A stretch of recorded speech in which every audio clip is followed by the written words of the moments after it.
SR TV.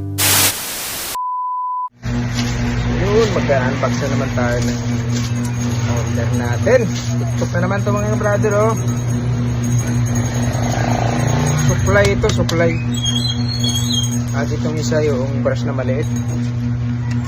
Kagaya nito, pero itim siya ganito. Ito ay wool eh. Ayan. Itong isa, tingnan natin ito kung magandang kalasi nito. Dito muna tayo sa supply. Naka-addict mag-order pagka talagang nagagamit mo sa ano, sa business pa. Nakakagana pati mag-fit pagka may bago kong sandata.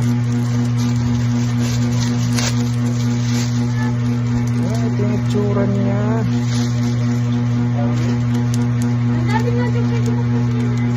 Maliit pero parang magandang klase ah.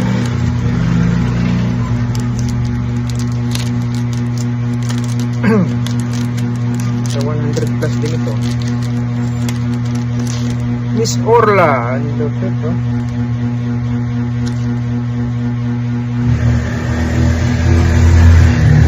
Sakto lang. Ayan siya, oh. Yung abo-abo. Pero mukhang matibay ito, ewan. Tingnan natin. Pagka tumagal-tagal to. Sana tumagal nga to. Yung bristles niya maganda, hindi siya matulis. Malinis yung pagkakano niya, oh. Walang mga himulmul ba yan, oh. Hindi pa kasi may mga himulmul to eh. Pero sa kanya malinis.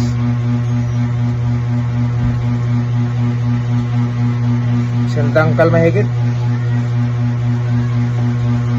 Sana tumagal to. Dito naman tayo sa brush. Tingnan natin ito. Sa TikTok din to. 100 din to mahigit. Para may reserva tayong isang brush.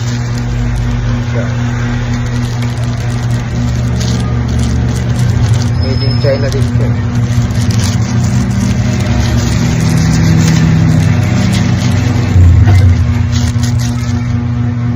Yupi.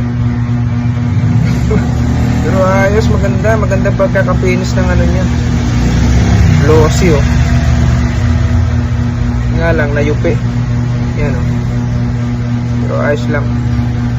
Malambot yung mga ano niya, malambot, oh. Ano din to, nasa 100 plus din to. So ayos, sana hindi man siya naglalagas, ano, yung iba naglalagas yung ganito eh. Maganda. Magkasilaki lang sila nitong isa ko. Ayos, so yun lang mga brother, thank you. Okay.